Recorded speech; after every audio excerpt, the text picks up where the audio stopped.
We're going to get on with our reading. I know it's a cliche. It's also true to say that the poets on stage today need no introduction, so I'm not going to give them one. If you want to know more about them, just ask Siri. She knows everything. But I'm going to introduce them in the order they're going to read, and then I'm going to scoot off stage, and they're just going to read one after the other. And then I'm going to come back for some closing remarks. We're going to start with Michael Waters, BOA poet. Aracelis Girmay, BOA poet. Nikola Madzirov, BOA poet. Lee Young Lee, BOA poet. Jillian Weise, BOA poet. All right, come on up, Michael.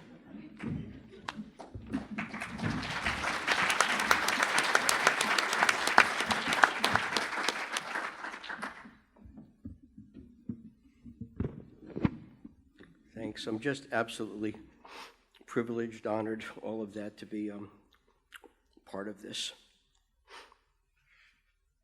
BOA published what was my second book, but the first book of mine that BOA published was in 1979, so we go back a ways. Beauty in the world. So much beauty in the world, trills Macy Gray, and the studio crew claps rhythmically into the mic.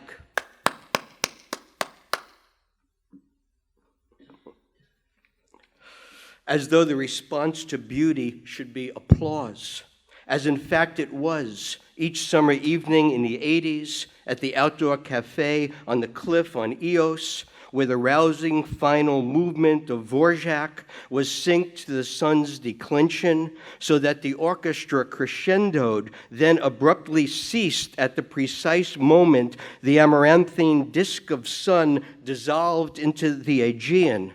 All of us burnt and stoned and giddy as we burst into applause before nimbling the goat paths to hostels where we showered in anticipation of the modest debaucheries of night.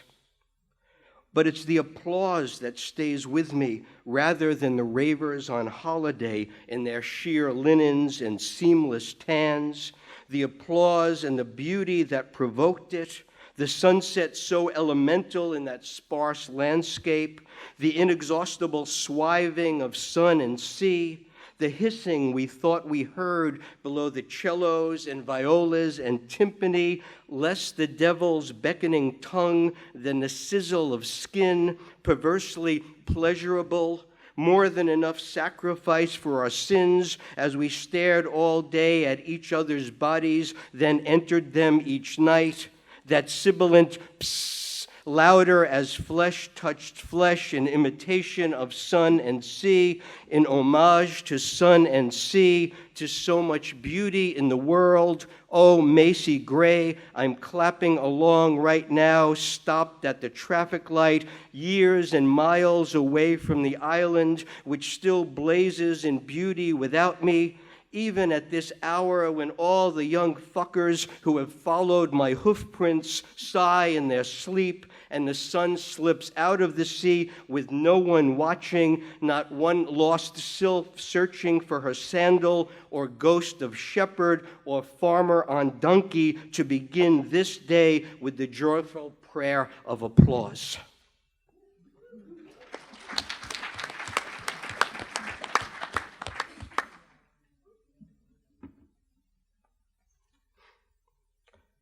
So I lived last year for half the year in Romania, and in Eastern Europe and into the Middle East and into India, men wear, older men, wear these hats called caracoles, where from the side, they look like boats or footballs, and from the front they're a triangle. And then the jazz musician, Thelonious Monk, used to wear a caracole. So I was looking into how these hats were made. So this poem takes place in Romania. Caracole. In summer, the storks nest on telephone poles. Their fledglings peep over the round rims of straw and sometimes spill to the blacktop below where feral cats make quick work of their bones. The nests remain empty all winter until those storks return to the same nest once more. This winter, ISIS has been all over the news. dragging blades across journalists' throats, kindling gas-soaked soldiers in cages, flinging gay students off rooftops of mosques, hammering to rubble the ancient sites. Better to begin again with cruelty so the world might be purged of its past. Here, as in many parts of the East, every man of a certain age wears a wool caracul through winter. The best hats are sewn from the pelts of lamb fetuses slit from the womb and bought by politicians to flaunt and wave as they march in national holiday parades. Next in quality are the pelts of newborns killed as they slip from mother to pasture. A single skin equals a single hat. It's the workmanship and the material, the wooden needle looping infinities as the bobbin spins out the fur, its incomparably soft liquid texture with subtle shadings ranging from eggshell white to northern night that set the caracul apart. But still, in the back of my mind, there endure the crinkled corpses, the mothers crying out for their offspring, and the men who continue to perfect their art.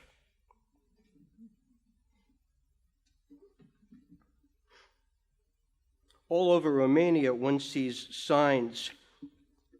They're spelled I-E-S-I-R-E, and then there's an arrow pointing. And it took me a while to figure out what these signs meant. So it's pronounced yesterday. I keep thinking the meaning of the word must be desire, so want to follow its arrow to wherever it's pointing.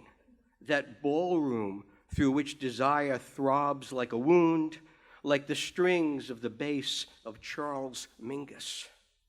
That's the wherever where I'd like to be, at the groin's Chernobyling epicenter, on longing's narrow, precarious lip, on the viscous, pearlescent tip of desire. But the meaning of the word is exit, meaning, therefore, death. That space I'd rather avoid, an absence, abyss, an abscess raw as a screech chalking a blackboard, or louder and rippling outward, zeros, a ceaseless, starless, a staticky buzz, unlike the seizure-inducing strobe I keep pretending desire is.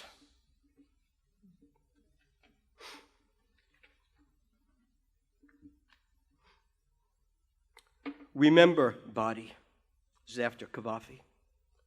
Remember, body, how you flashed like foil, looferd and mirrored and confettied with talc, wooing the mirror while slipping the shirt from its wooden hanger to silk over the serpentine muscles of outstretched arms and oxen yoke of your shoulders, its tail yielding like the fabled farmer's daughter as you palmed it down the vise of black jeans. Now your spine curls like the hook of that hanger, and your shoulders slump like surf at ebb tide. The twin, sleek, compact globes of your buttocks on which your lover could bounce a quarter sag and crimp like the jowls of a mastiff. Remember, body, your sensual crimes, summoned back now by the thumbs of masseurs? Once you were so buff. Once you were all shine. And his little postscript to this poem. Remember, old tongue, how you loved to lie. I was never buff, and I gave off less light than a firefly.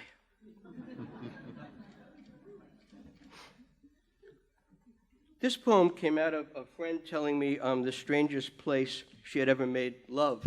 And so I started asking other friends and was just astonished. I suspect some of these places will hit a little close to home for some of you.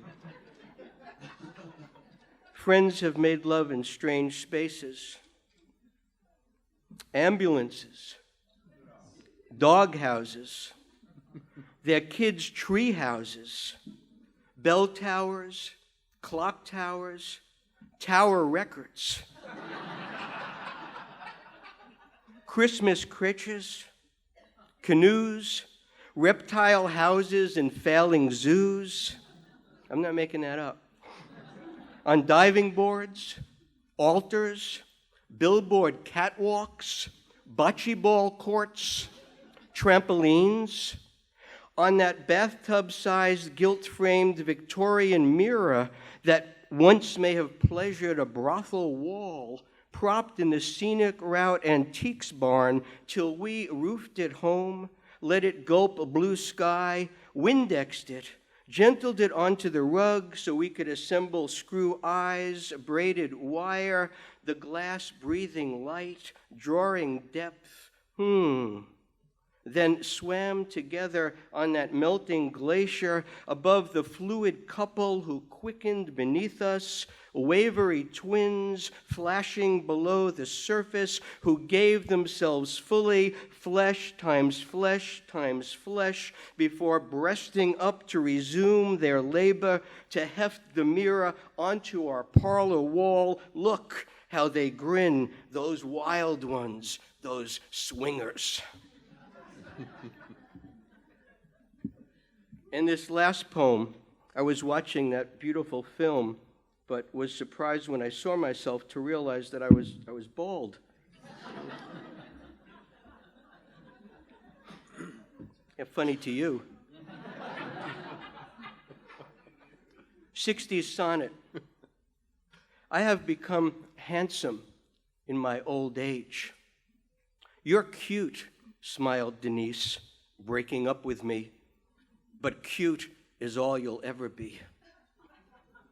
Denise, who was so wrong, I miss our Woodstock nights, 500,000 thumb-flicked Bics coaxed to climax by God's thwopping bass, hissing soppy alms against the cloud mass. A drenched, naked hillside, a soulless and pure, zonked, mud-caked, Yanomamo, immature. I forgive Sly and the Family Stone. I slept through Santana, dreaming future exes who might love me despite my rage. I have grown lonesome in my afflictions. I have become handsome in my old age. Thank you.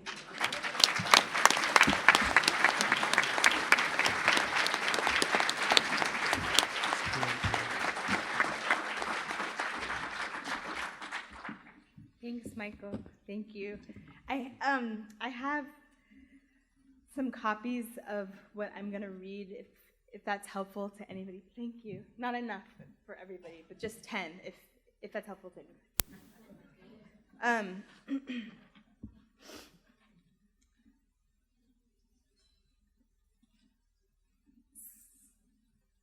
Happy birthday, BOA.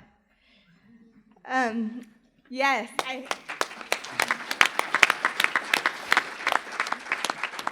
I have a note here that I want to read because I wanted to say things and not forget them.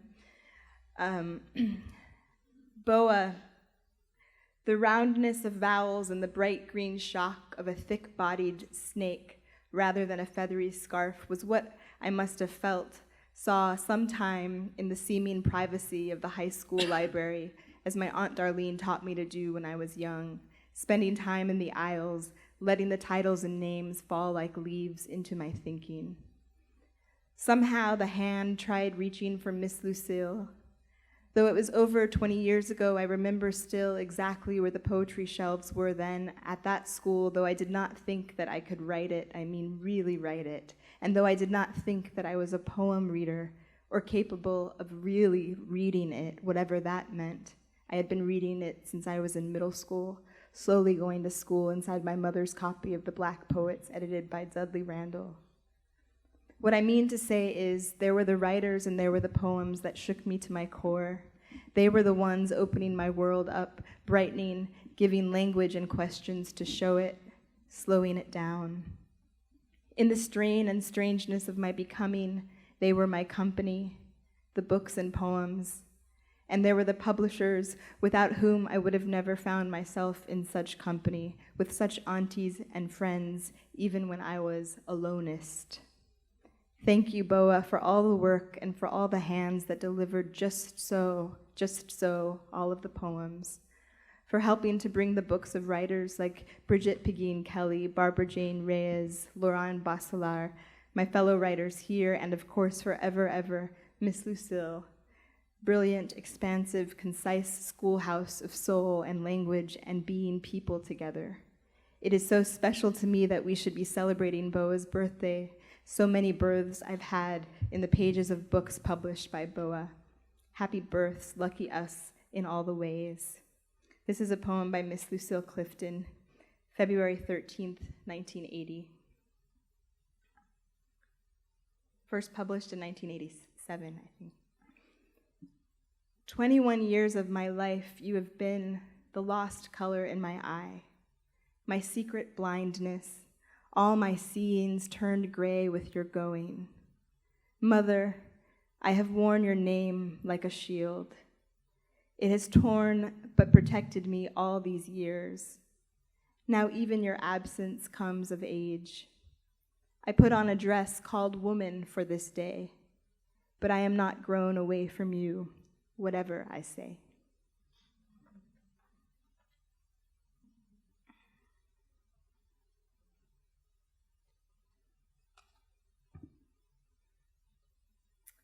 This is the first section of a poem called The Black Maria, after Neil deGrasse Tyson, Black astrophysicist and director of the Hayden Planetarium, born in 1958, New York City.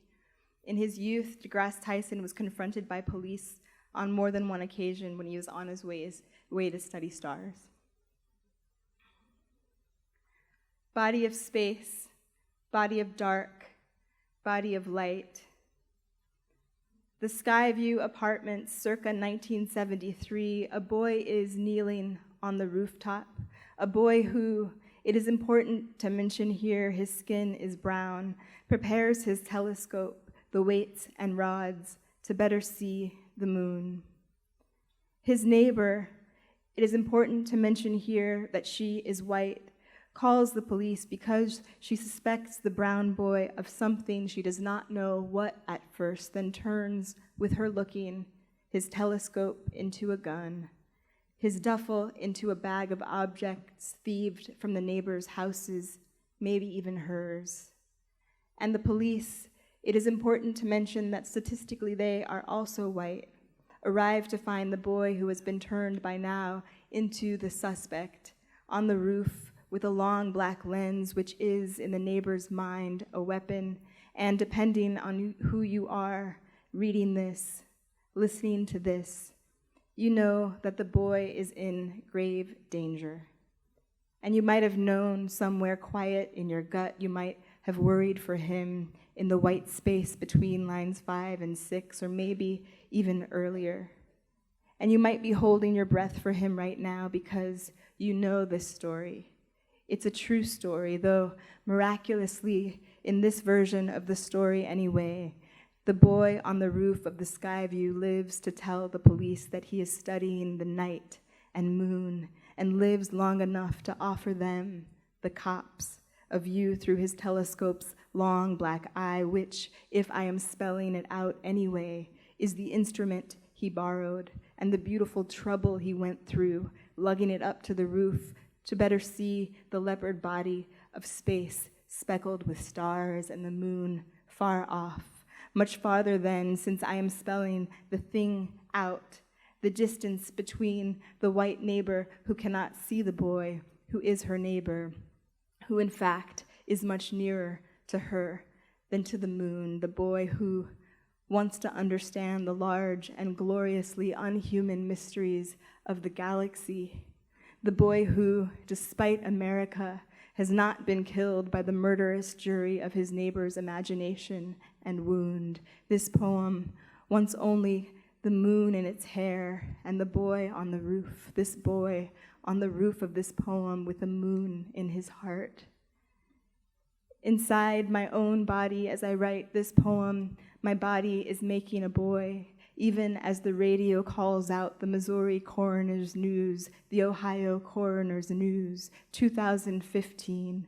My boy will nod for his milk and close his mouth around the black eye of my nipple. We will survive. How did it happen? The boy, the cops, my body in this poem. My milk pulling down into droplets of light as the baby drinks and drinks them down into the body that is his own. See it, splayed and sighing as a star in my arms. Maybe he will be the boy who studies stars. Maybe he will be, say it, the boy on the coroner's table, splayed and spangled by an officer's lead, as if he too weren't made of a trillion glorious cells and sentences trying to last. Leadless, remember, the body's beginning, splintered with breaths turned by time into at least this song. This moment made, and the mackerel soul caught flashing inside the brief moment of the body's net, then whoosh back into the sea of space. The poem dreams of bodies always leadless, bearing only things ordinary as water and light.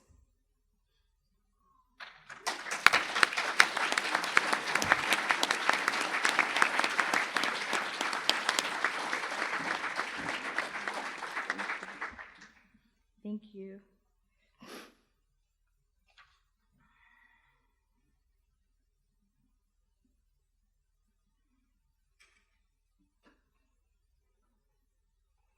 I marked it, but I disbelieve where I put the poem I want to read is.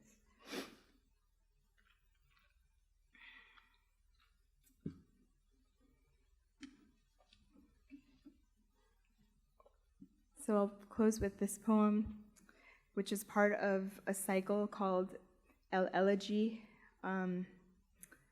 that is singing to and remembering people who have died trying to cross the Mediterranean Sea, but all the seas. And the one thing I want to say is Ambessa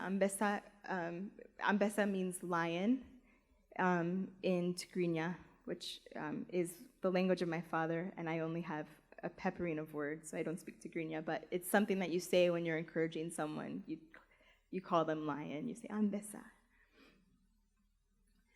I love the Azucenas, so bring them to you, and Beles in August from Alem's hands, Alem who is the best seller.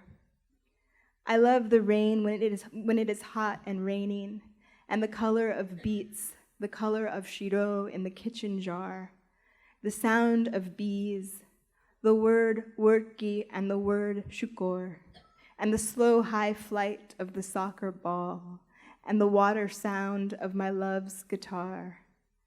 There is also your face that I love, your face a red and gorgeous word in a long sentence of a long story. And I love the large silence of the baobab tree, the quiet of the desert quiet, the red and laughing mouths of the bougainvillea. I love the pepper and the hay, the nervous hunger of the fat squirrel with his hand on his heart, so bring them to you. And I bring to you my father, or yours, someone you loved anyway who was older, saying over the water, Ambessa, Ambessa, as if you could hear him, as if it were you. Thank you.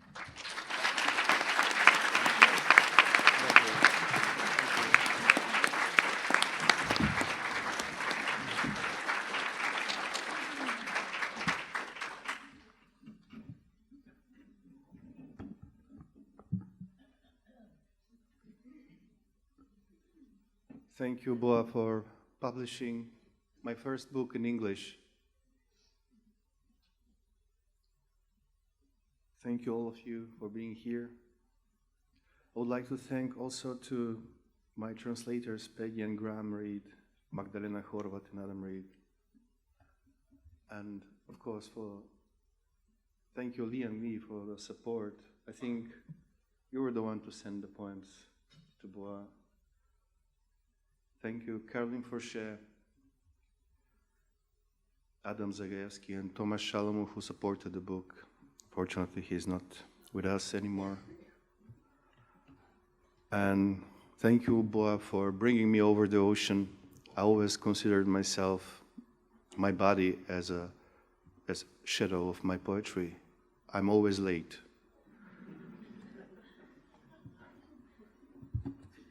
So I will read to you poems from my only book in English, a BOA book, Remnants of Another Age. After us. One day, someone will fold our blankets and send them to the cleaners to scrap the last grain of salt from them. We'll open our letters and sort them out by date instead of by how often they've been read. One day, someone will rearrange the room's furniture like chessmen at the start of a new game. We'll open the old shoebox where we keep pajama buttons, not quite dead batteries, and hunger. One day, the ache will return to our backs from the weight of hotel room keys and the receptionist's suspicion as he hands over the TV remote control. Others' pity will set out after us, like the moon after some wandering child.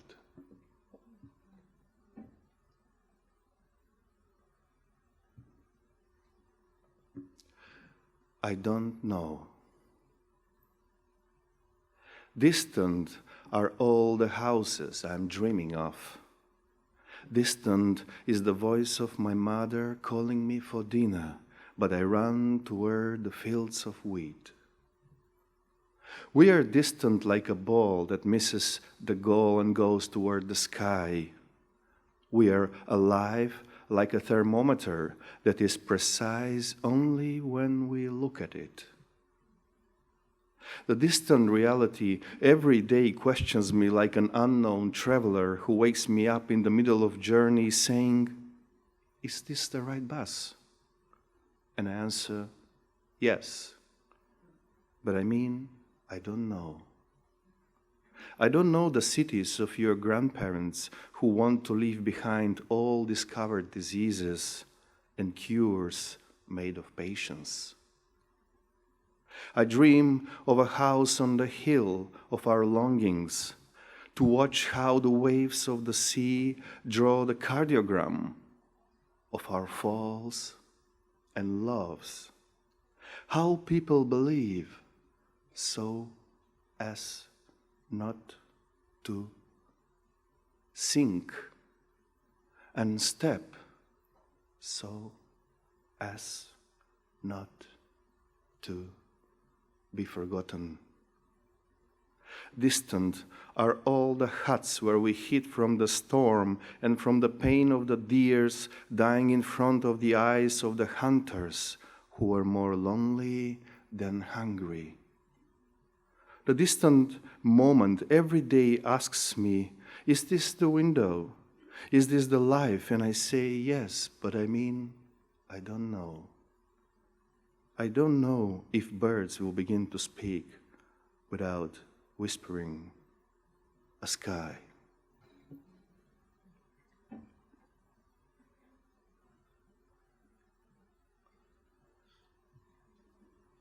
Separated. I separated myself from each truth about the beginnings of rivers, trees, and cities. I have a name that will be a street of goodbyes and a heart that appears on X-ray films. I separated myself even from you, mother of all skies and carefree houses. Now my blood is a refugee that belongs to several souls and open wounds. My God lives in the phosphorus of a match. in the ashes holding the shape of the firewood. I don't need a map of the world when I fall asleep. I don't need a map of the world when I fall asleep. Now the shadow of a stalk of wheat covers my hope, and my word is as valuable as an old family watch that doesn't keep time.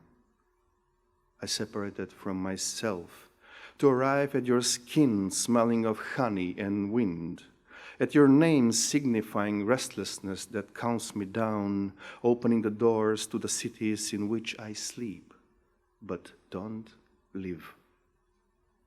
I separated myself from the air, the water, the fire. The earth I was made from is built into my home.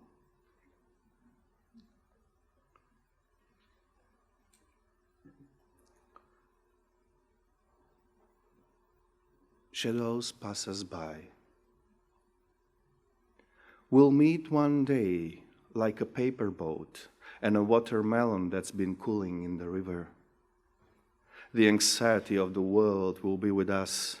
Our palms will eclipse the sun, and we'll approach each other holding lanterns.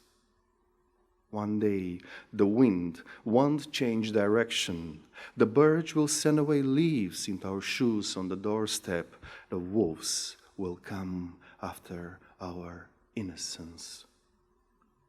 The butterflies will leave their dust on our cheeks.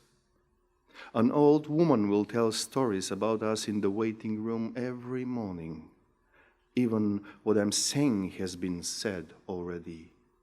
We are waiting for the wind like two flags on the border. One day, every shadow will pass us by. And the last poem, if you allow me, I will read in my mother tongue, Macedonian language, and in English. That's fine. And I think it's a poem that includes all my written and unwritten poems. The title is Home in Macedonian, Dom.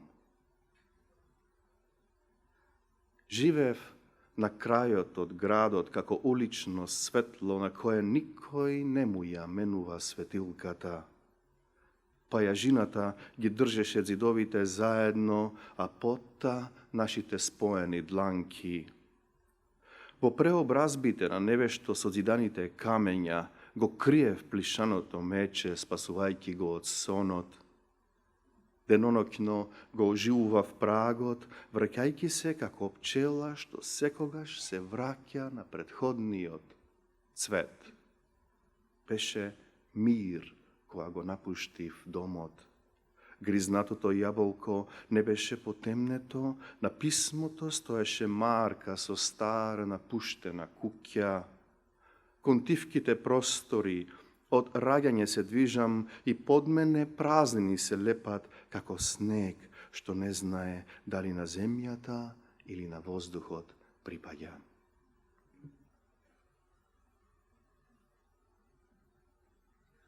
Home.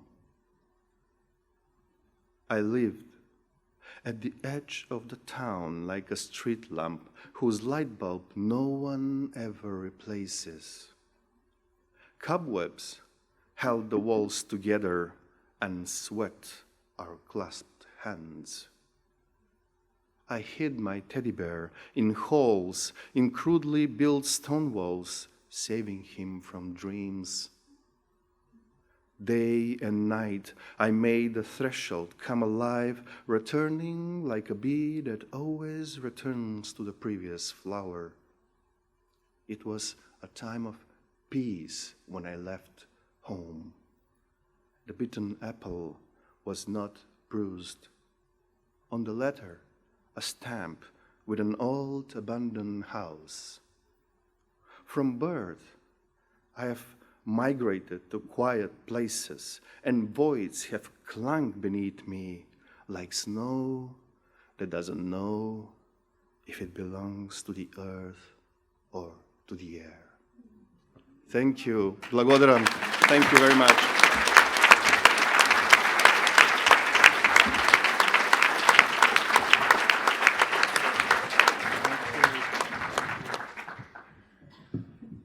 Thank you, BOA, Peter, Boo, Mel, Jenna, and Al. I miss Al. Yeah, I'm just really honored and pleased, just so happy to be allowed to be a part of this.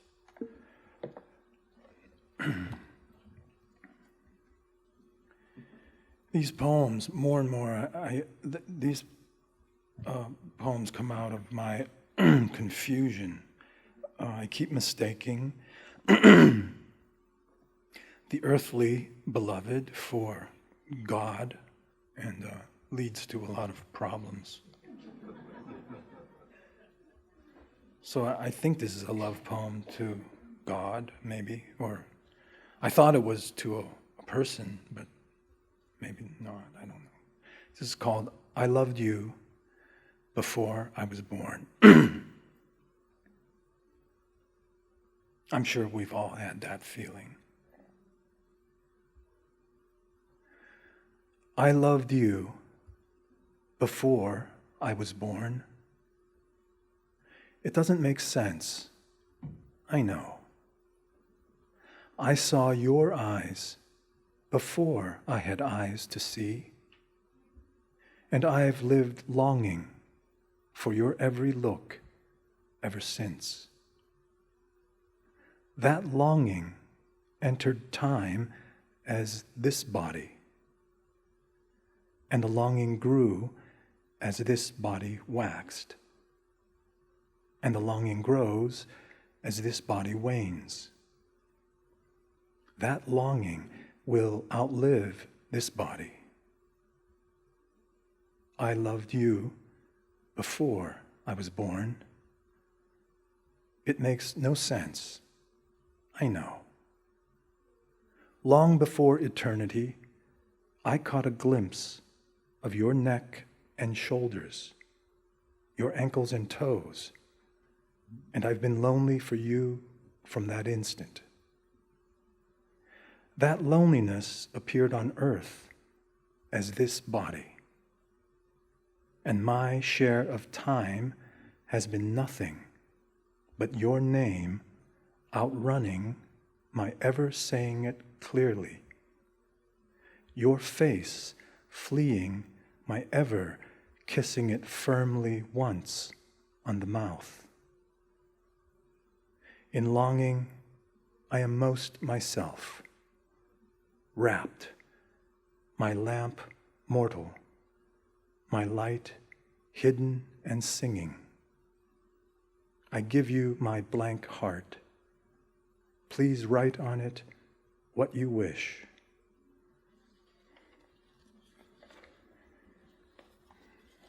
I'll read you a couple of pages of this long poem that I've been working on.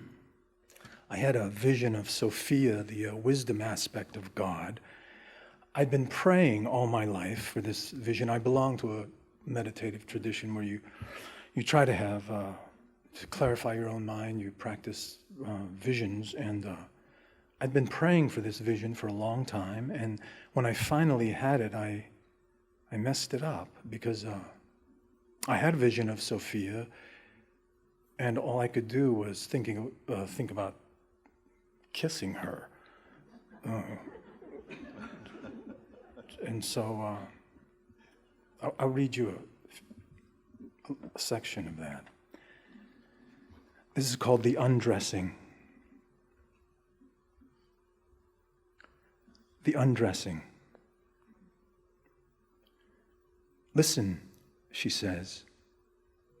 I'm listening, I answer, and kiss her chin. Obviously, you're not, she says. I kiss her nose and both of her eyes. I can do more than one thing at a time, I tell her. Trust me. I kiss her cheeks. You've heard of planting lotuses in a fire, she says. You've heard of sifting gold from sand. You know perfumed flesh in anklets and spirit unadorned take turns at lead and follow, one in action and repose. I kiss her neck and behind her ear. But there are things you need reminded of, she says. So remind me, love, I say. There are stories we tell ourselves, she says. There are stories we tell others. Then there's the sum of our hours. Death will render legible. I unfasten the top button of her blouse and nibble her throat with more kisses. Go on, I say. I'm listening. You better be, she says. You'll be tested. I undo the second, the third, the fourth, and the last buttons quickly, and then lean in to kiss her collarbone. She says, the world is a story that keeps beginning. In it, you have lived severally disguised.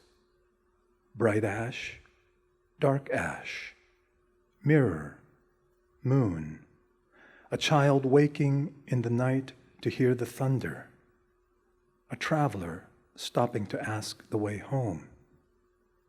And there's still the butterfly's night sea journey to consider. She says, there are dreams we dream alone. There are dreams we dream with others. Then there is the lilac's secret life of fire, of God accomplished in the realm of change and desire. Pushing my hand away from her breast, she keeps talking. Alone, you dream in several colors, blue, wishing, and following the river. In company, you dream in several others, the time you don't have, the time left over, and the time it takes. Your lamp has a triple wick, remembering, questioning, and sheltering, made of your heart's and mind's agreement. With it, you navigate the two seas, day, with everything inside it, night, and all that's missing. Meanwhile, I encounter difficulty with her skirt knot, her fingers confounding my progress as she goes on reviewing the doubtful points. There are words we say in the dark. There are words we speak in the light. And sometimes they're the same words. From where I've been sitting beside her, I drop to one knee before her. There's the word we give to another. There's the word we keep with ourselves.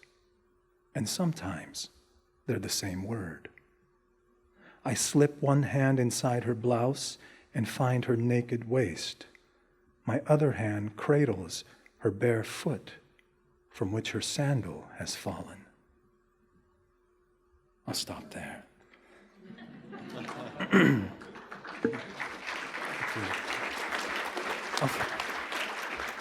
I'll finish with this poem. This is a very rough poem. I just wrote it about 2 weeks ago. I was listening to a singer.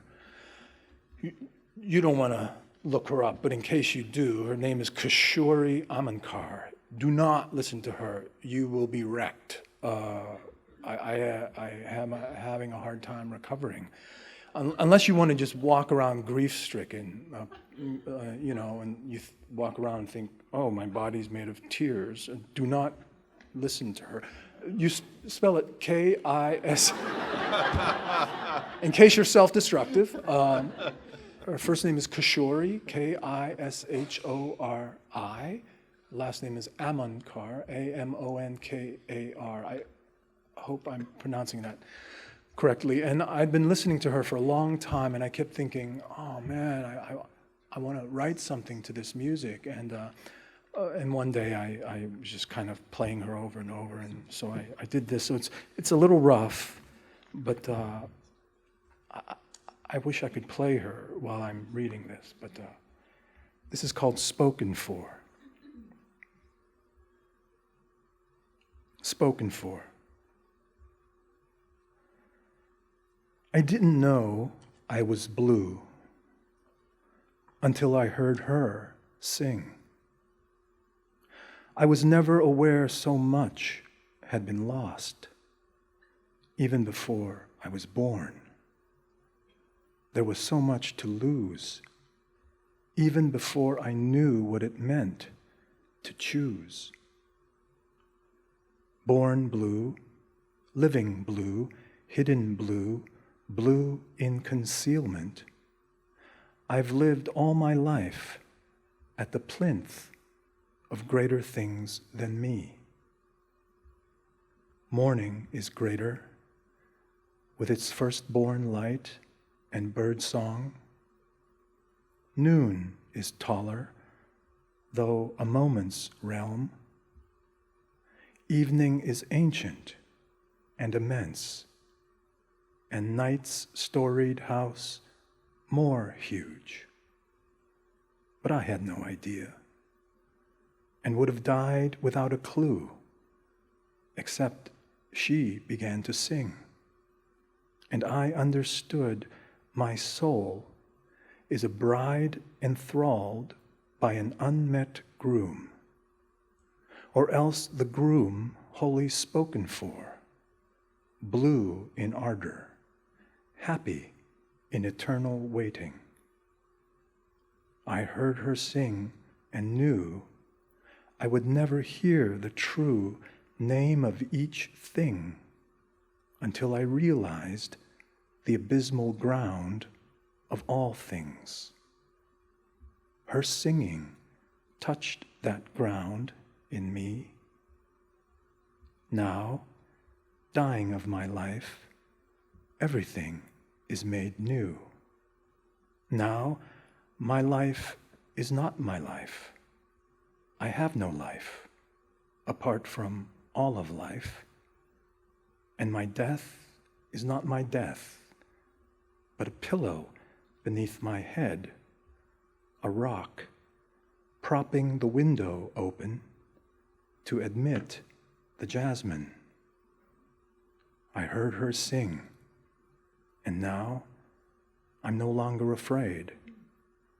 Now that I know what she knows, I hope never to forget how giant the gone and immaculate the going, how much I've already lost, how much I go on losing, how much I've lived, oh, how much I go on living.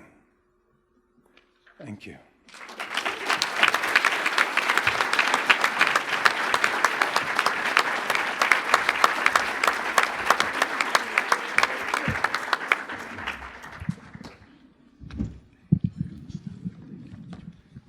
Is this one on? Yes, I think it is. Great.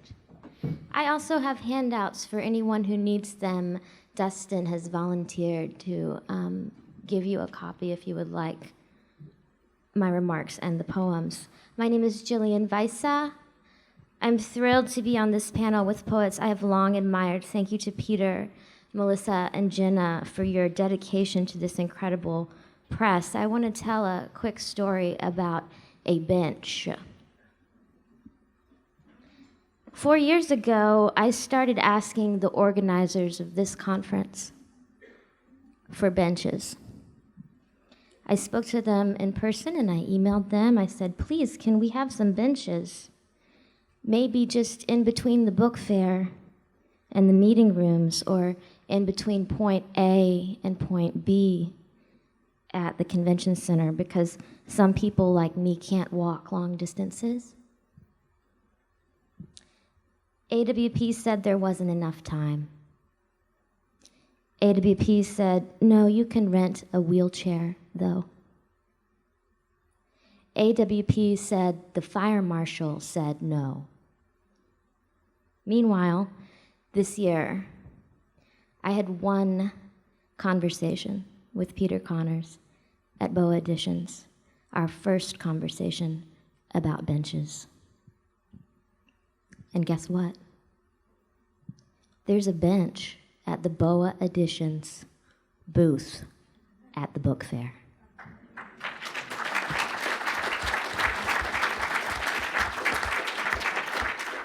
Thank you for that, Peter, and thank you for everyone, or to everyone at BOA Editions for your acts of kindness and inclusion.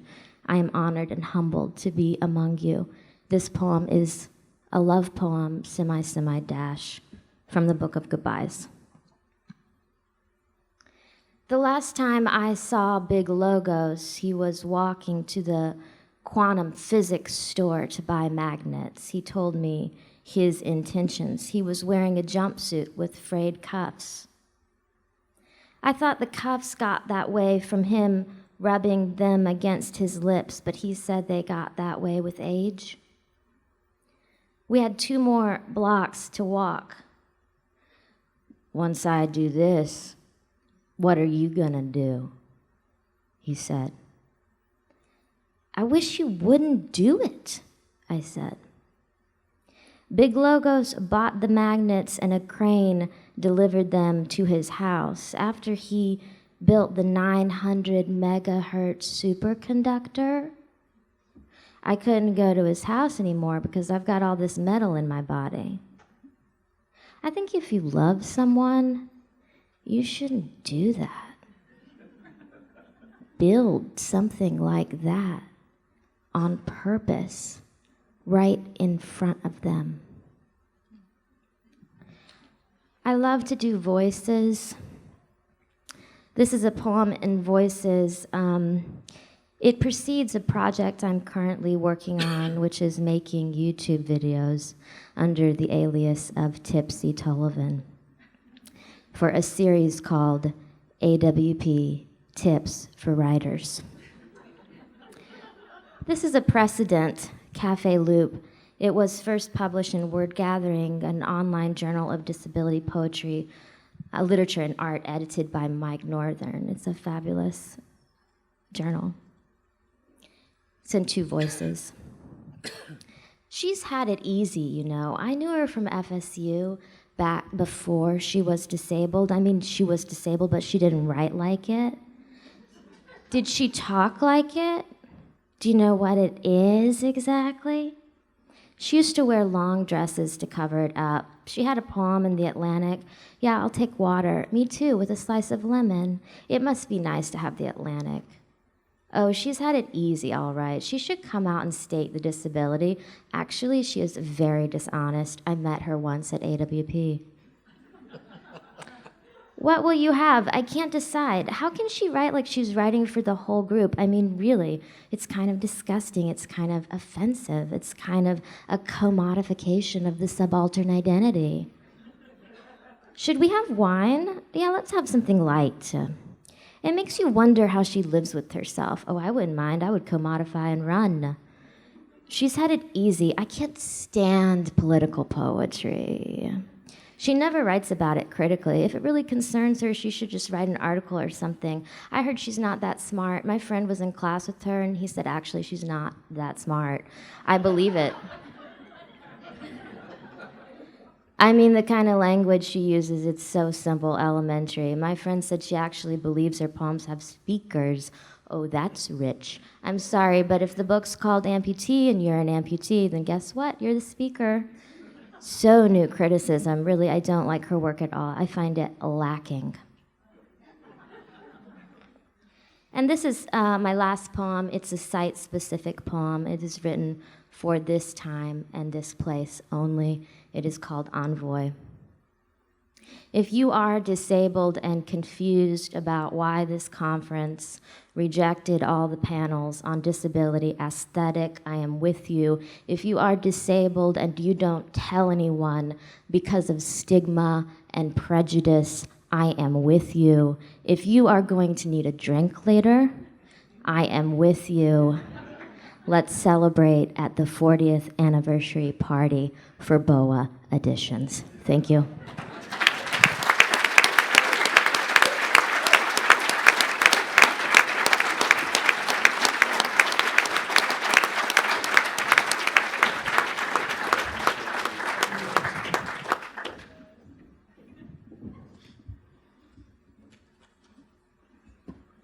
I have the coolest job in the world. I just get to work with all these amazing poets all the time, the ones up on stage and hundreds of other poets around, and I'm so grateful. And I just want to one more time have a round of applause for Michael Waters, Aracelis, Girmay, Nikola, Madzirov, Lee Young Lee, and Jillian Weise. Thank you guys.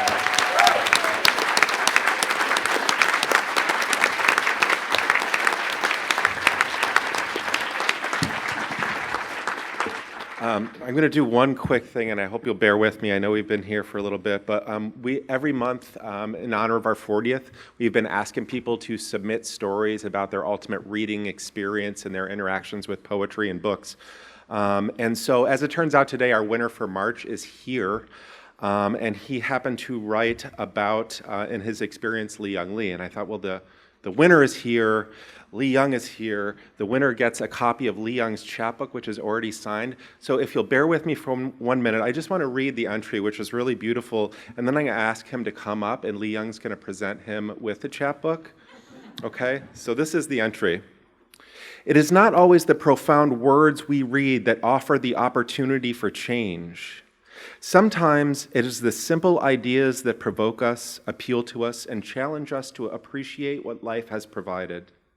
The inspiration we find as we attempt to interpret the meaning behind an author's words can be incredibly unpredictable.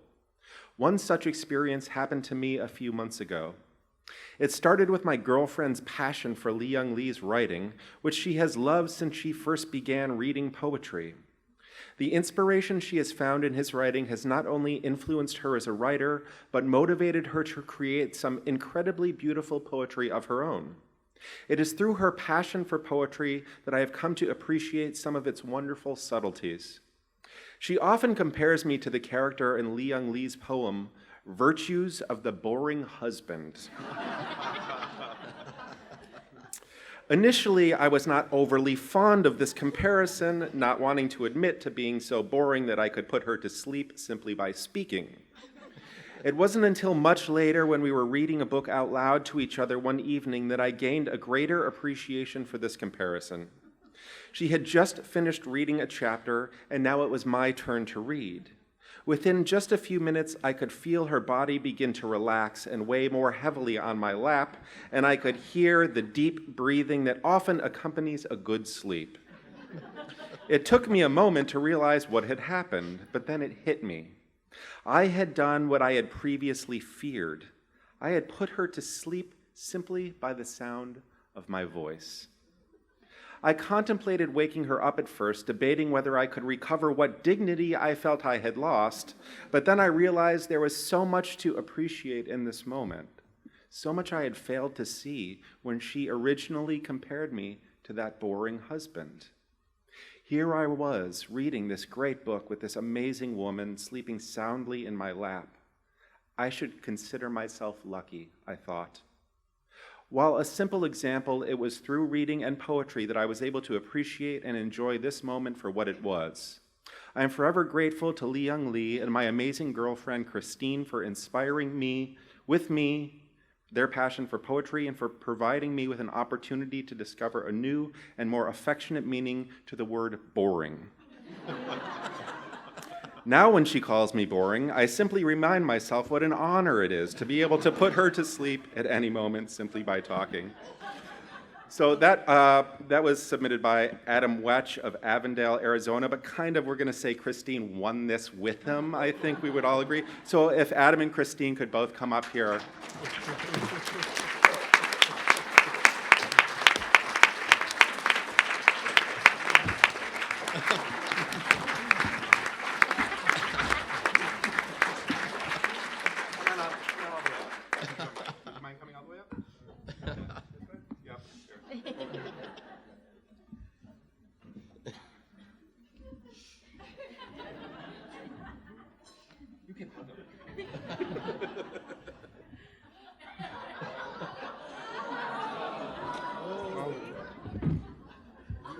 Inspiring me in so many ways.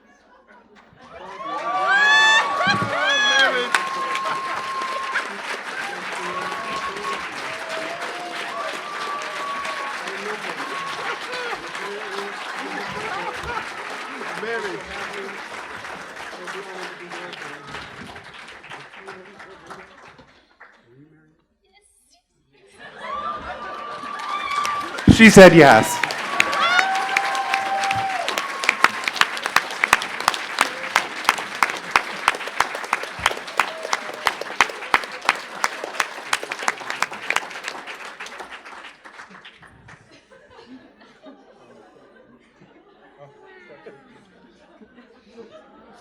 Congratulations.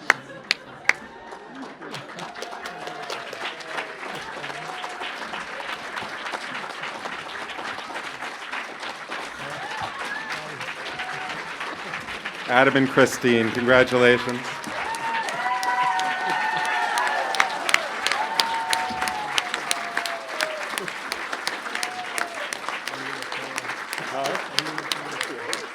Are you not entertained? Okay, that's a poetry reading, my friends. Holy cow.